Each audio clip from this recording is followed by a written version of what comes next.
going to have our own Mr. Jan Beran coming up on stage, and he's going to be co-hosting with Matt Hammer of Haselden. They're going to be presenting on Inside Out, a framework for successful change. So please welcome them to the stage. Are we going to get another costume change out of you today? Maybe. We'll see. Well, hello. I'm Jan Michael Beran. Call sign is Airwolf. Okay, we got, there it is. There it is. Some people know, some people get it. And this is Matt Hammer with Haselden. Hi. We've kind of known of each other for years because we were both active on the Beck Tech community. And we've finally got a chance to sync up this spring or so and start trading notes for today. And we both have a passion for instigating and participating in change. We found ourselves throughout our careers either party to change initiatives or leading them ourselves. And we have a lot of lessons that we've learned, often by our own mistakes, and we'd like to hopefully share some tips and tricks along with some interesting stories that Matt has to share to help guide us through. And so a few years back, I'll just give you a little bit of context to how we're going to frame this conversation here on stage today. A few years back, I wrote a series of articles that I had titled Inside Out, a Framework for Successful Change, published those on LinkedIn, if you can call that publishing. And basically what that was a collection of tips and tricks and thoughts that I had learned through mostly mistakes in, again, being part of change initiatives for most of my career. And what it really came down to, what I started to realize was that when I reflected on the change initiatives that failed, either a process wasn't completely adopted or didn't produce the results that we were expecting, or software fell flat on somebody's computer. What I started to realize was there are 4 categories, I called them realms, within every change initiative that are key and pivotal and require completely different skill sets and paradigms in order to master. And when at least one of those fell short in the change initiative, the whole change fell apart. And those 4 are up on the screen right now: people, purpose, process, and impact. And the way I like to look at this is as an onion, and when you peel off one layer, the onion actually gets bigger as you go in. We all tend to focus on the impact of the change and want to get there as quick as possible, but there's really many layers to the change onion to tackle. But I'm not here to give a TED Talk on Inside Out. I'll save that for this afternoon over drinks if somebody wants to hang out. But we did want to kind of frame the conversation here along those 4 realms, and starting with what we all try to achieve, whether you're adopting new estimating software or any software for that matter, or stepping into a new industry or target sector with your work. Any sort of change requires framing, getting your head wrapped around the topics we're about to discuss here, and it starts with the impact. Slide, please. There we go. And so Matt's not going to, we've steered Matt away from talking about Destiny Estimator the whole time, but we are going to start off hearing a little bit about how his team went about picking and changing estimating software a few years back. Yeah, sure. So about 7 years ago, we were working on another estimating platform. That platform was being sunset. So we began the process of starting to find another solution.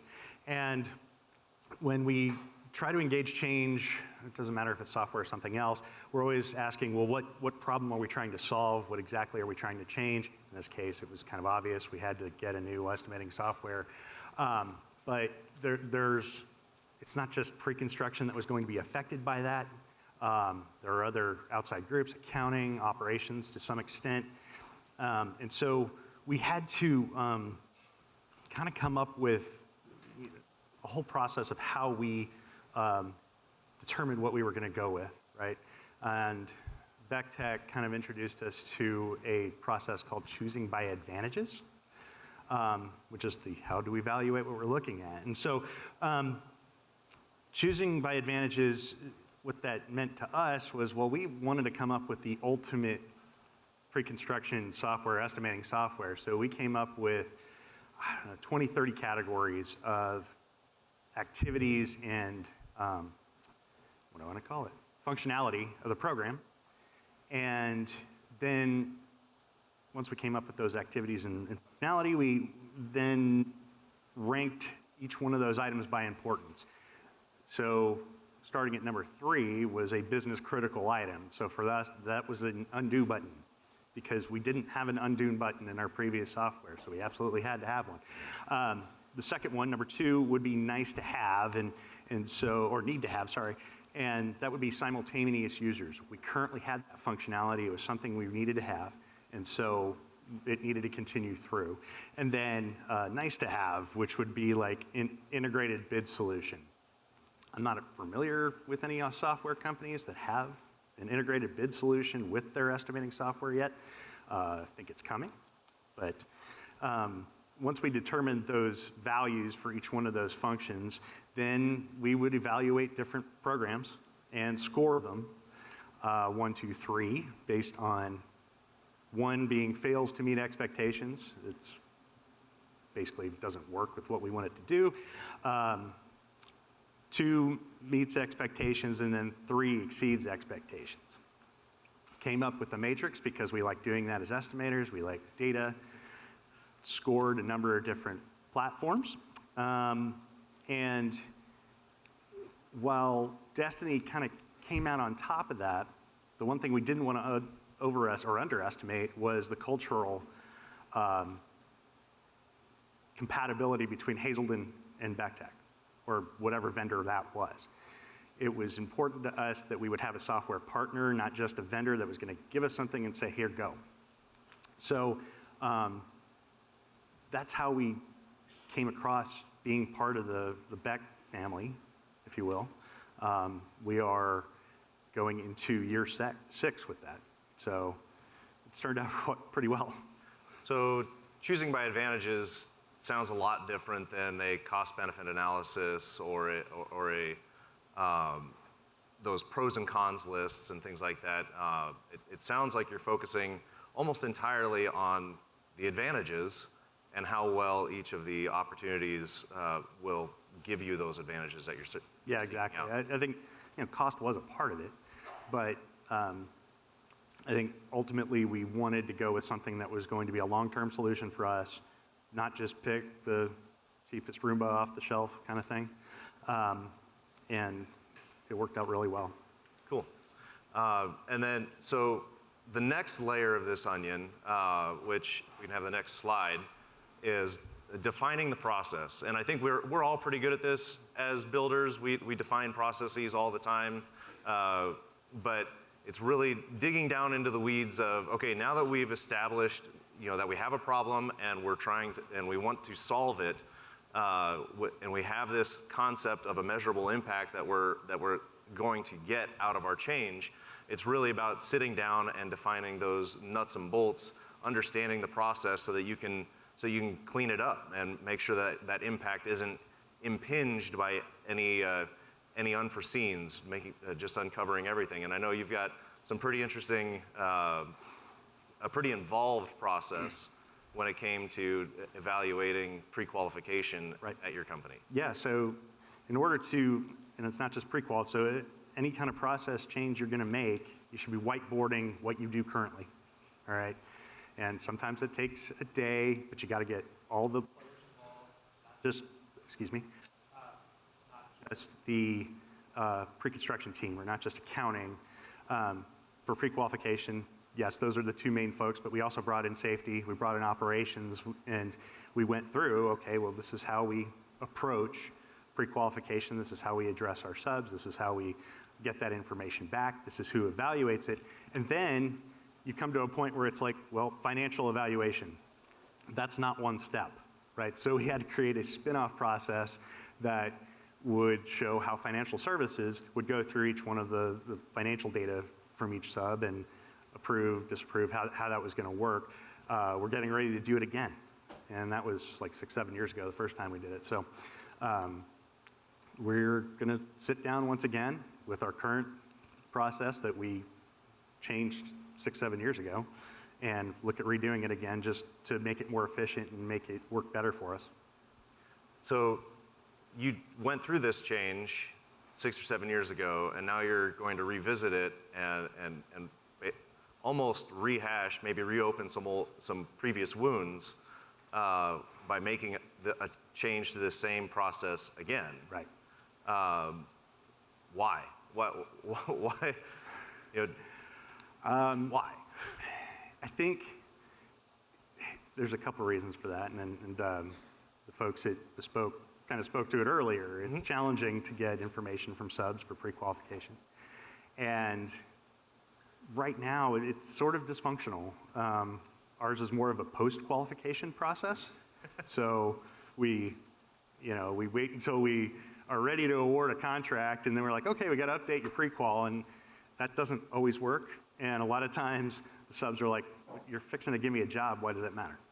So we're trying to get it to more of a pre-qualification where it's like, we don't have to worry about that part of it. We award a trade, and they're ready to go. We don't have to go back and go, oh, wait, we still need your EMR from the last 3 years, and make sure that your safety is still up to date.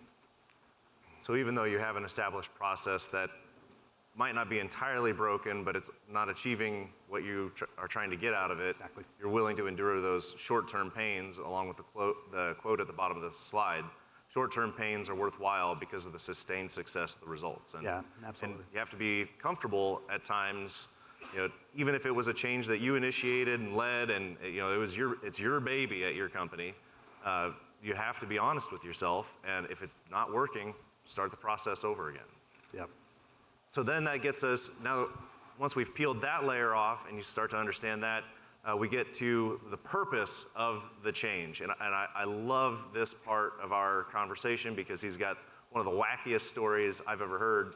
But really, it boils down to, one, defining the purpose of the change clearly, and then communicating that across your organization by all affected parties, not just the people that are going to be directly involved in the process or the software, but people that might be adjacent or up or downstream of the changes that are being made, so that they're aware, and they're not just aware that the change is happening, but they very clearly understand the purpose of that change.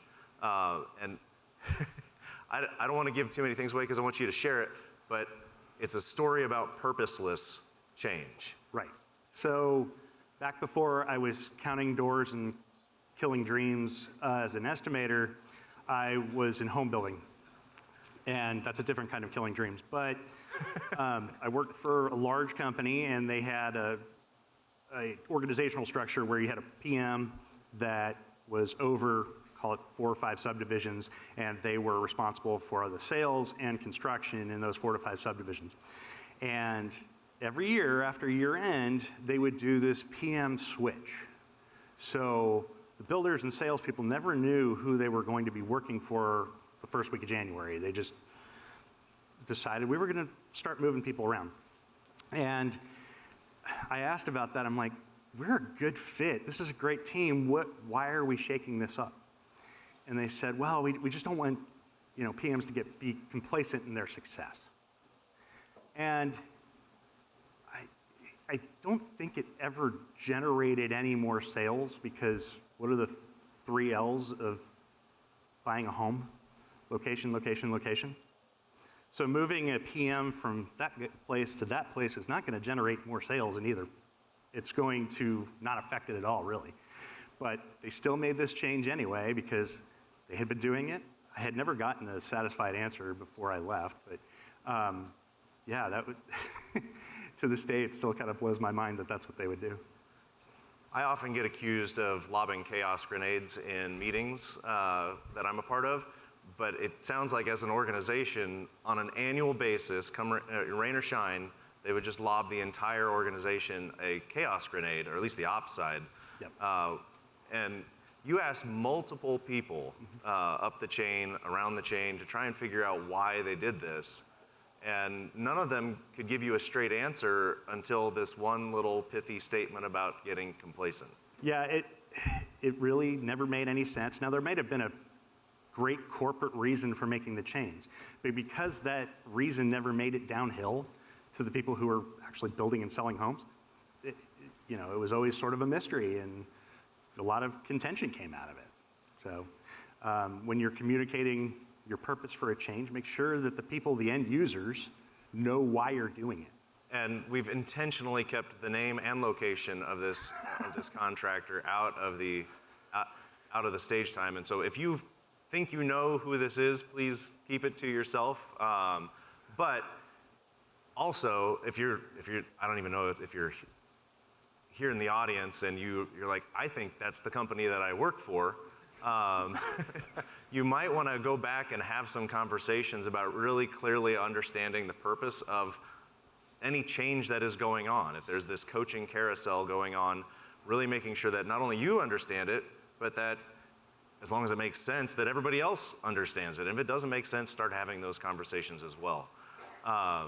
And then the last inside layer of this, and this is why the onion gets bigger as you peel layers back, is it's the people. It's the people that make the change possible. Whether we're instigating change to save people time, we're also asking people to just completely upend what they're doing and doing something different. There's the people that are adjacent. We don't change things. We change people. We just use things to help that change along. And we really have to understand that dynamic in order to make sure that those people that we need to be a party to the change are willing and complicit participants. Absolutely. So the last group was a great segue into this, because what I'm fixing to talk about is our implementation. And as the chief estimator, I had a grand vision of what Destiny was going to do for us. And we were going to go from a line item based estimating team to an assembly based estimating team. And so we came up with this, I came up with this idea of all these assemblies that we were going to create. We had an implementation team, and since I was more the dedicated individual, I took up more of the load. And as the assemblies would come back from the rest of the team, I would make tweaks and kind of form it into what Matt Hammer thought it was going to be, as opposed to the rest of the group, until I got to infection control. Now, I don't have a strong healthcare background. If you've never done an infection control line item assembly or any kind of detail, you know it's really involved. And so I took one look at it, and I could work the choices and make it all work. It kind of made sense in my head. I'm like, but is this the information we need to get out of it? And one of the team members, who's here with me today, was in charge of that assembly. And he spent an awful lot of time on it. I don't know how much, Paul. It was 7 years ago. He doesn't remember either. But the end of the day, what came out was exactly what we needed. It was a lot of detail, but in order to sell those kind of numbers, you have to have a lot of detail. So I relied on the expert to take care of it.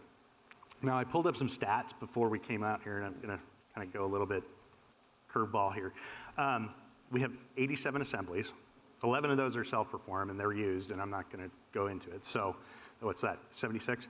So of those 76, I wrote, what was it? 37 of them.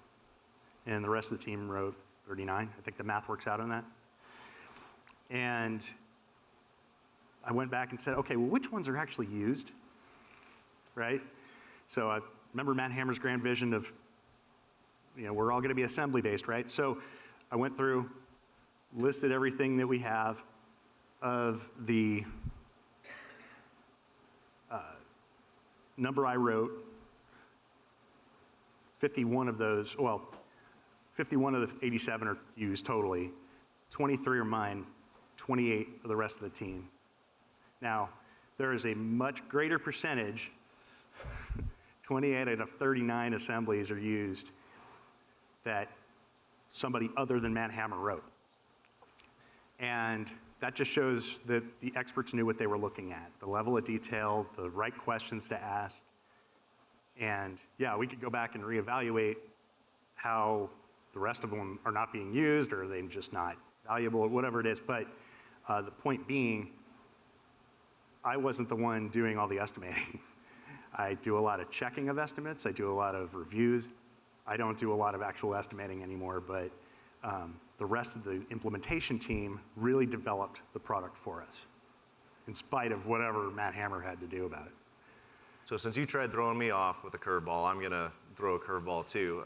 Through our discussions over the summer, we're trying to pick a topic in a story or to riff on this realm. And you at one point, and I think we were talking about the Estimator, adopting Estimator. And there were some curmudgeons in your team that were less than complicit in coming alongside, at least at first blush. But you were able to get them at least to not be resistant to the change. Can you talk about how you did that? I think, when you go from, picking line items out of an estimate, or worse yet, copying an old estimate, bringing those line items over and just adjusting quantities, that was kind of where we were at. I had to kind of show those curmudgeons, if you will, what Destiny could do. And hey, if you just run this assembly, the time it took you to adjust all those quantities is about the same, and you have new data. You're not having to recode everything. Just down to WBS properties. And they're like, oh yeah, that kind of makes sense. And yeah, it wasn't too terrible for a lot of people to come over, but we made it work, and I think everybody seems to be reasonably happy with it. But you got down on an individual level to address their thoughts, their frame of mind, their concerns that they might have had, to help them understand the purpose of the change, and then give some examples of that. Right. And they were at least able to get over their roadblocks and move things forward. Yeah. And that's the important part, especially if you are a high energy chaos grenade like I am. The people aspect can be the hardest one, because it's the most involved, it's the most dynamic, it's the most complex. But it's really, really important that you get down on an individual level with the people that are party to the change, and sometimes the ones that are adjacent, to make sure that they understand the reason and that they are going to support the cause, or in some cases at least not get in the way. That wraps up the 4 realms with some anecdotes. Can we get the next slide, please? If you guys want to dive any deeper, ask any questions, we've got our contact information here. That third QR code on the right-hand side is the link to the first article on LinkedIn. If you guys want to read through that, like I said, it's a summary of my lessons learned, and I actually point to a lot of books that I read along the way that helped me out. And so feel free to corner us this afternoon. I'll be around this evening, and I'm happy to talk. I'm curious if in your decision to adopt Destiny, and you mentioned curmudgeons, did you lose anyone over that implementation process? No, we didn't lose anybody, fortunately. And just to be fair, curmudgeon is my word. I tend to get a little superfluous with my language, just to make conversation fun. So, all right. All right. Thanks so very much.